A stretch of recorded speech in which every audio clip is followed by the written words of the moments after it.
Hey, Ariana, I'm John. Nice to meet you. Nice to meet you. Where are you walking around right now?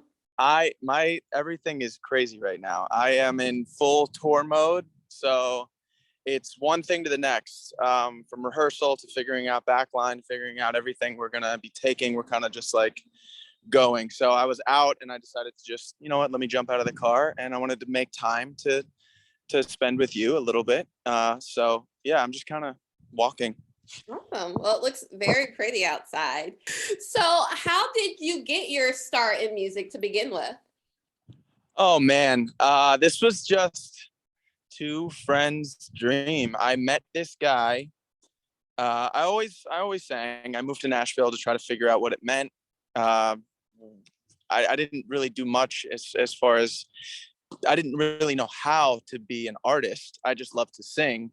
And I met this guy who hired me to come sing at his wedding, and we became really close. And he was like, "You have everything that it takes." And I give him a lot of credit for making me believe in myself and always challenging me to be better. And so we decided to start this project. And that was, I think, like 6 years ago now. And then it's just been a lot of time grinding, writing, figuring out what writing means.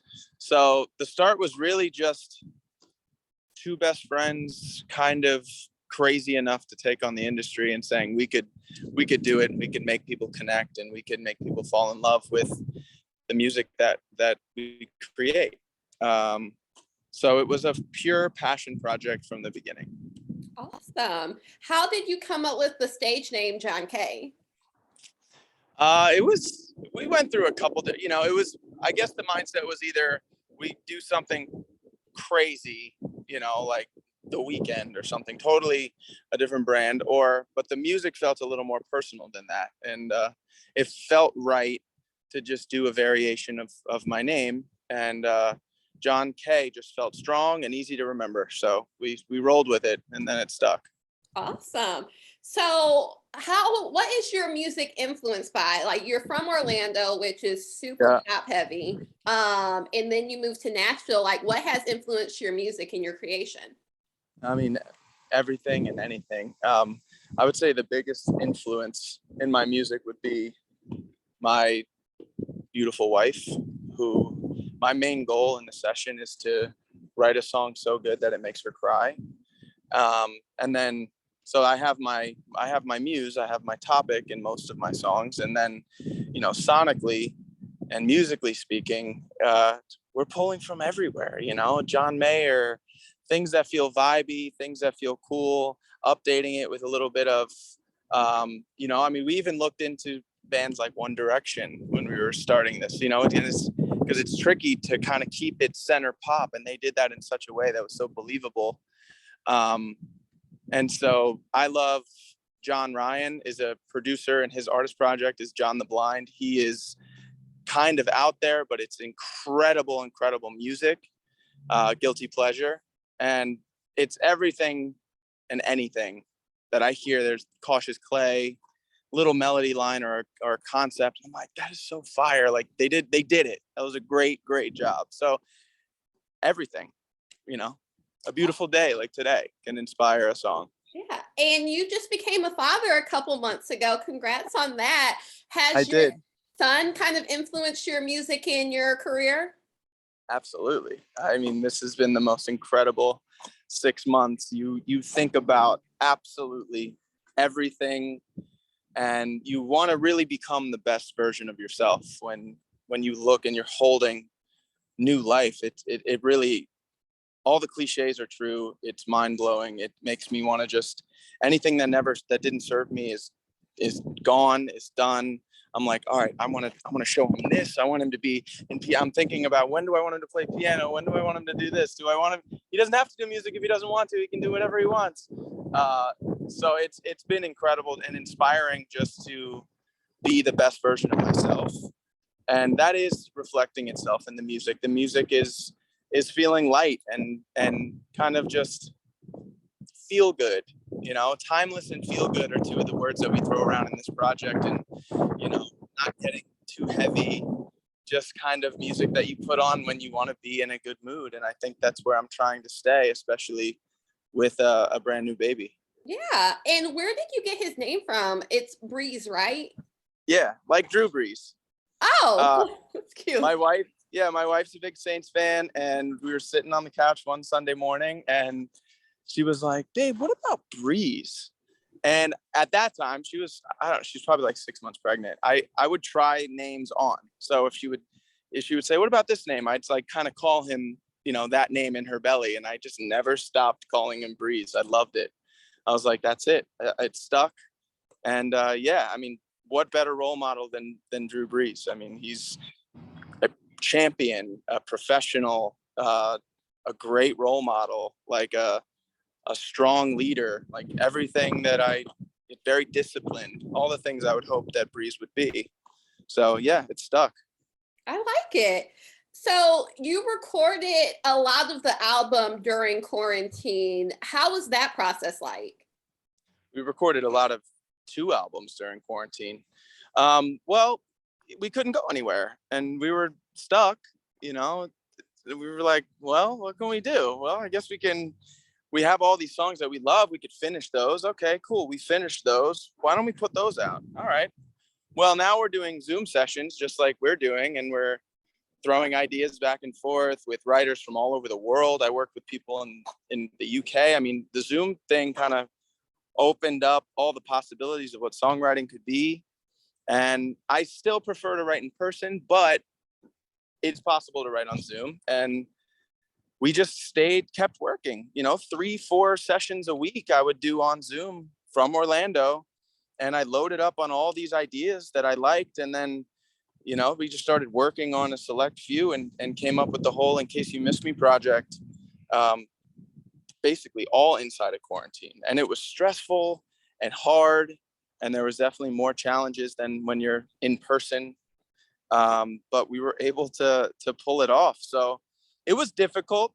It wasn't, as streamlined as I like it to be, where you can physically say, okay, what does this need? We can do it all right now today. It was more like I would record a vocal and then I would email it to somebody on the other side of the country, and then they would put it into a session, and then they would email me back. All right, let's get on again and do these parts. And so it made the process take longer, but it was still possible, and it was a good thing to learn, and it was a challenge that we just attacked and tried to do it at a high level. And I feel like we did that. I'm really proud of all that we did inside of quarantine. Awesome.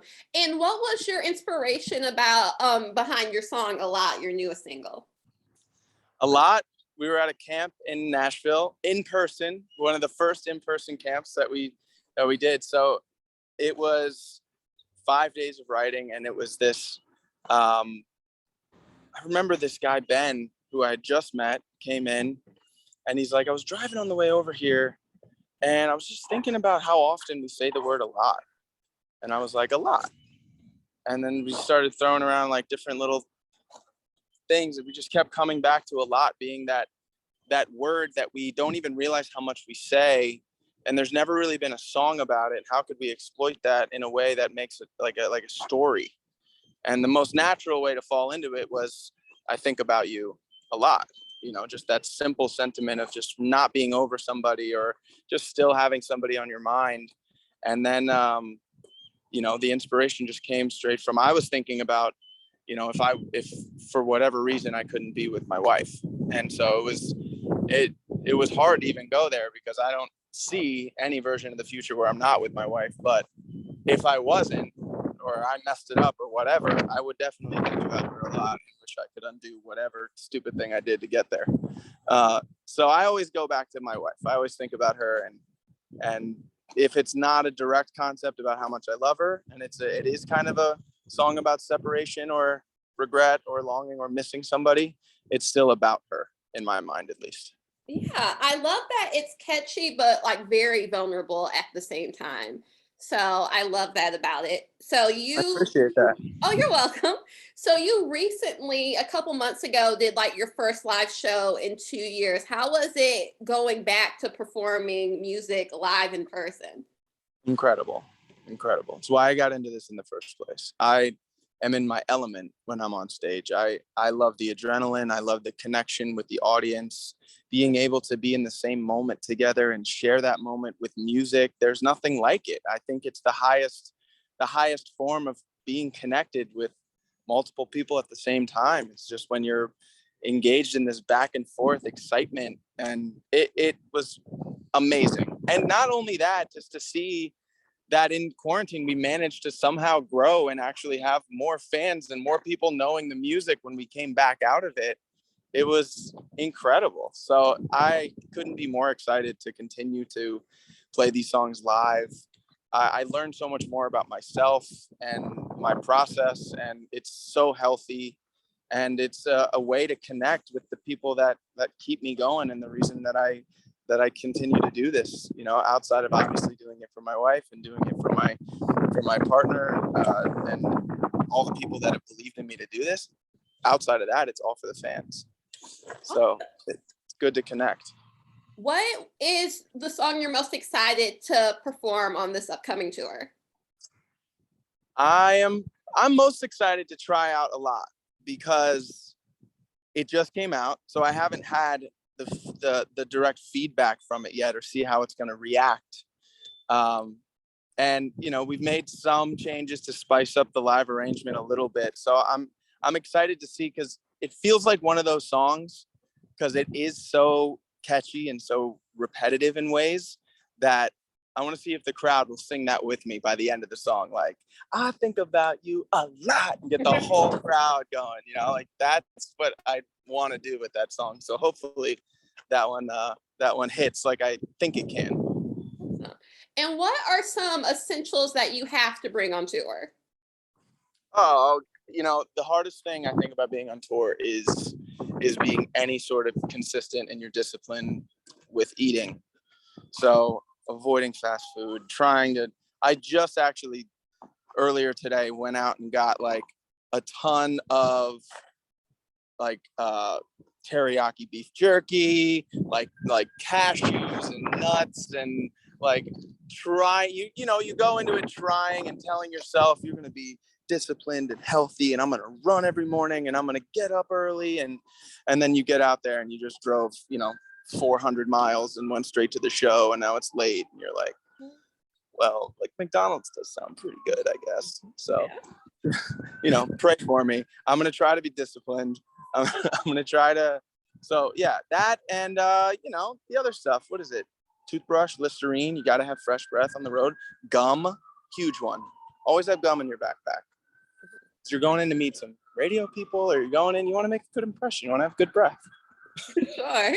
Do you have any crazy tour stories? Crazy tour stories. I imagine we're going to make some. But a couple years ago, I remember we had to go from, sorry about that. One second. A couple years ago, I remember we didn't have that much time, and we had to go from Salt Lake City to Denver in one day, and it had snowed so much that they closed the highways, and we had no choice but to get there. And we're in a SUV that we rented in LA, so it doesn't have 4-wheel drive or chains or anything that we would need, and we're on like mountain back roads the whole way from Salt Lake to Denver, sliding off the road. Like, we all thought we were probably not going to make it. We were either going to just be stopped in a blizzard, or like, I remember my wife's friend kept falling asleep and then like waking up screaming because she thought we were going to crash, and she screaming the whole time. We're like, yo, relax, we're okay. But yeah, we slid off the road a couple times. It was pretty intense, and we didn't think we were going to make it, but we did. Awesome. Well, I hope you have a safe tour this time. I'm very excited for you. And yeah, thanks for taking the time to talk to me. I really appreciate it. No, I appreciate you. Thank you for the great questions and the time. And are you going to come to the show? Will I see you there? Yeah, I'll talk to Derek about it and we'll figure something out. All right. Sounds good to me. Awesome. I appreciate it. Awesome. Thank you so much. I appreciate it. Talk to you later. Thank you. Bye-bye. Bye.